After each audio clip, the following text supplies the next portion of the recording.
Here's the wing C gather piece, and then this is wing C. This one's kind of hard to line up because the pieces don't look like they match up. So I have some markings to help. This star lines up with this edge. Single line lines up with this single line. This double line lines up with this double line. So two of these are the right length. This one right here matches up, and this one up here matches up as well. This piece with the star is actually quite a bit wider on here because that's where you're going to be gathering. So the first step is to pin this double marking in place, and then again the right side is facing down, the wrong side's facing up, and this is just a lining piece. It doesn't matter if it matches your fabric, you're not going to see it, so it could be kind of whatever is handy. We'll just pin along here so this whole seam will match up with the gathers piece. Back to this corner, which again lines up.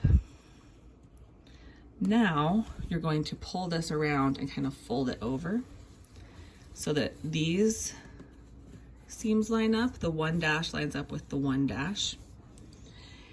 Leave about 1.5 inches of unsewn line at the top. You don't want to stitch over your gathering stitches or the area you'll be gathering. So for this piece, you're going to sew kind of a V shape along this lining. You'll sew along the double hash and then along the single hash, and you will leave the star one unsewn because underneath, as you can see, it's much bigger. That's the extra fabric you'll be gathering to make that feather effect. So once those lines are stitched, we'll pretend they're stitched. You'll take the two stitches from the bobbin, which are usually easier to pull, and you will gather them by just kind of scrunching the fabric along.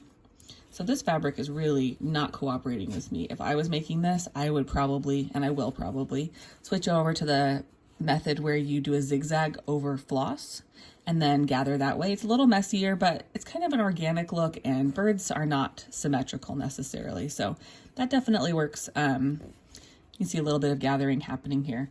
So you'll keep gathering until this top fabric is the same length as the fabric underneath, at which point, pretend this is gathered all the way across. You will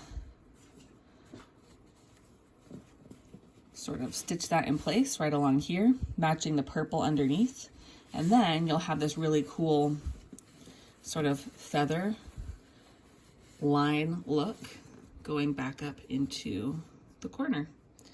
And that is how you get that effect. You can also pleat if you would like to, or do a different smocking or other technique, but this piece on top is the one for if you choose to gather.